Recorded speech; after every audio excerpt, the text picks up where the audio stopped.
Hi guys, my name is Johnny Lucas and we're going to be looking at a special video segment today called What Makes More Sense? We take a look at two opposing topics and evaluate them to see which one makes more sense. Simple, right? So today we're going to be looking at the Bible's account of creation versus Darwin's evolutionary theory. In the first chapter of the book of Genesis, it tells us that God created all of the living creatures on the face of the earth and in the sea and in the air, each according to its own kind. It also tells us that God created the very first man and woman to walk this earth. They were able to walk and talk and plan from the very beginning, and the first commandment that God gave them was to be fruitful and multiply, fill the earth and subdue it. So that's essentially how mankind and all the creatures on the earth got their start according to the Bible. So now let's look at the evolutionary theory. It stems from the 1859 book titled The Origin of Species by author Charles Darwin, who was also a naturalist and a biologist. It holds the premise that every single living organism on the planet are all related and that we've all descended from one single and very simple common ancestor. It proposes that over time, more complex genetic mutations occur to benefit the survival of a given organism, and those organisms without genetic advantages will die off. This is known as natural selection, and this is how you would slowly get diverging in various species over time. He offered up this illustration known as the tree of life. So now that we briefly defined the creation account and the evolutionary process, let's evaluate them and see which one makes more sense, all right? So what we're going to do is use some scientific principles, and we're going to pose the same questions for each subject. All right, question number one. What are the core contrasting differences between the biblical creation account for life on Earth and Darwin's evolutionary theory for life on Earth? The Bible claims that all life on this planet was created at one moment in time by an all-powerful, intelligent God, whereas evolution claims that the life forms on this planet are the result of a series of successive genetic mutations that resulted into the life forms that we see today. What evolution fails to yield in contrast to the creation account is the origin of life. If we are indeed descendants from simple single-celled organisms, how did these organisms come into being? It's a question that must be addressed if you're going to hold on to the evolutionary theory as a belief. In 1952, a Jewish American chemist named Stanley Miller conducted what was called the origin of life experiment. The experiment sought to see if microscopic life forms could be produced by recreating Earth's early atmosphere using a series of gases that were thought to have been the atmosphere's composition at that time. The gases included hydrogen, methane, ammonia, and water vapor. These substances were put within a sterile glass container and the contents were sparked with electrical discharges to simulate lightning.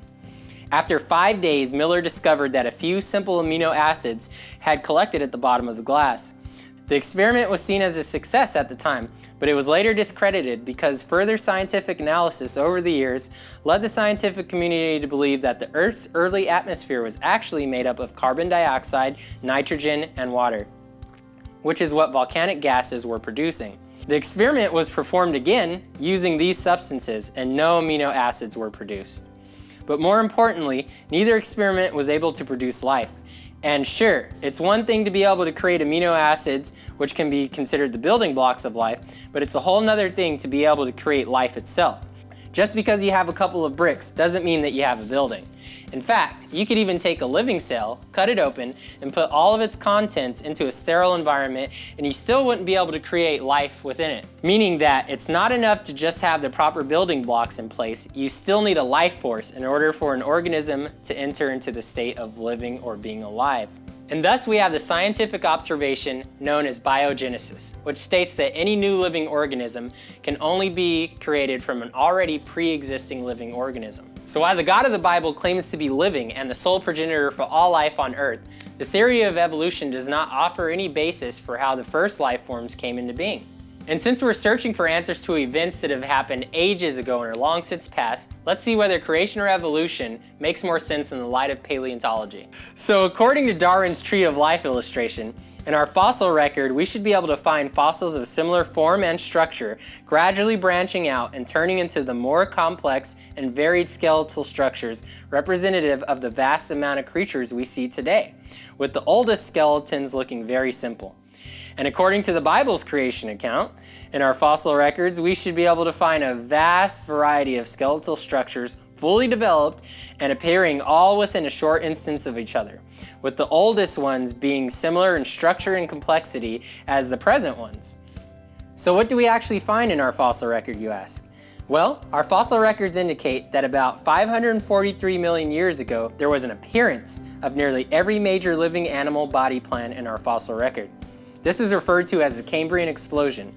In other words, almost 543 million years ago, fully grown and developed animals were suddenly present on Earth's surface, much of them looking just as they do today. The Cambrian explosion spans a period of 20 million years and paints us a picture that looks less like a tree, as Darwin supposed, and more like individual blades of grass sprouting up on the surface. So, put plainly, the bottom part of Darwin's tree of life does not exist in our fossil record. Meaning that from a paleontological standpoint, the Bible still makes more sense than evolution, in light of the evidence we've uncovered. So you might be asking yourself right now, if all of the information presented in this video is true, then why on earth are all these people out there still clinging to Darwin's theory as a hardcore belief? And why on earth is this theory taught in our schools as if it were factual when it is indeed theoretical? Well, here's something that might blow your mind. If Charles Darwin were alive today, he would be asking the same questions. Huh? What are you saying, Johnny? I'm saying just this. If he were alive today, he would tell all of the students, teachers, and scientists alike who have held on to his theory and grabbed a hold of it as truth that they are wrong. Yes, wrong. But before Charles Darwin did that, he would first tell you that you were wrong because he was wrong. In fact, in the very book from whence the evolutionary theory came, Darwin made a very important statement in light of his observations and proposed theories. Darwin said this: if it could be demonstrated that any complex organ existed which could not possibly have formed by numerous successive slight modifications, my theory would absolutely break down.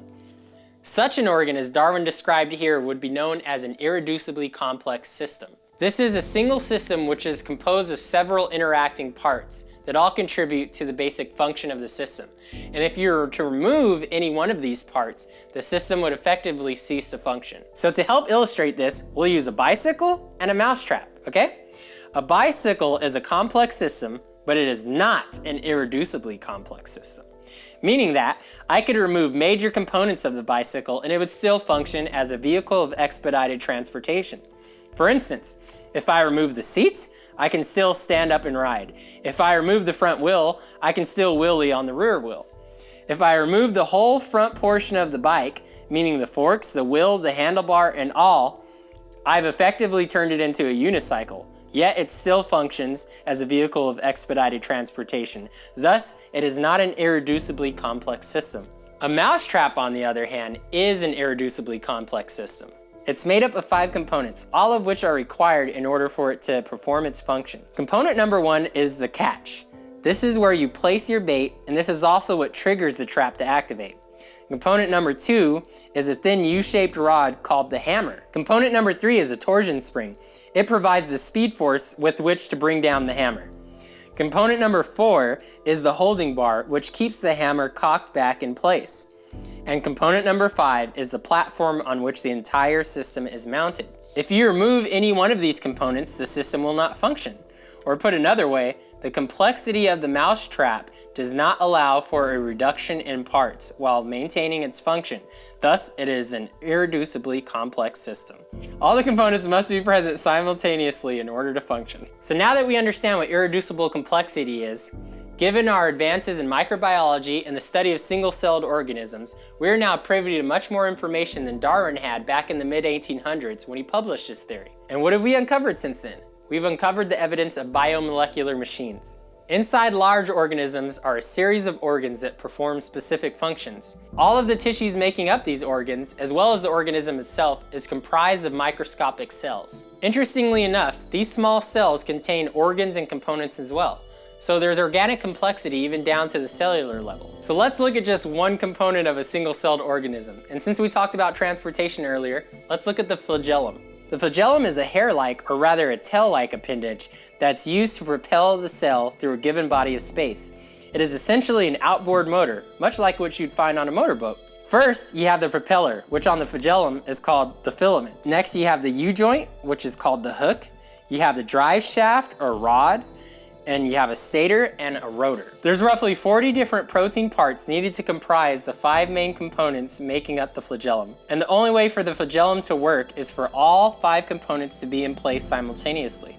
An outboard motor cannot gradually just develop in a single-cell organism out of nowhere. The evidence of these irreducibly complex biomolecular machines are what Darwin pondered on when he was discussing what type of finding would result in debunking his theory.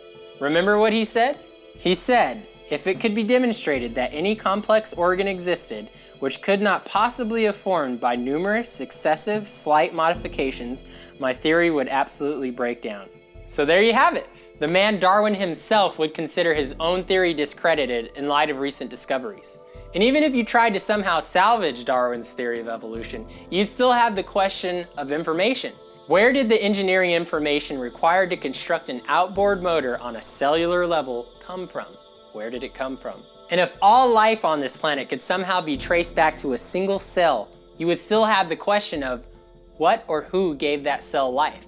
Because as science shows, all life on this planet can only be created from a living organism.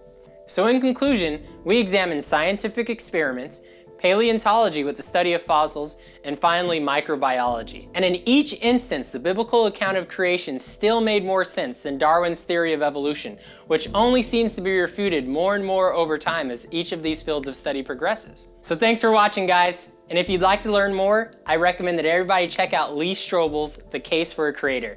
There's a book on it, and he also made a 1-hour video which goes over a lot of the material that we discussed here, along with so much more. And if after watching this video you feel like, okay, maybe I can't trust the evolutionary theory anymore, but I'm still not sure that I can trust the Bible, we actually have a video called Why Should I Trust the Bible? It offers lots of information. I'd really recommend you guys check it out, okay? Take care, guys. We'll see you next time.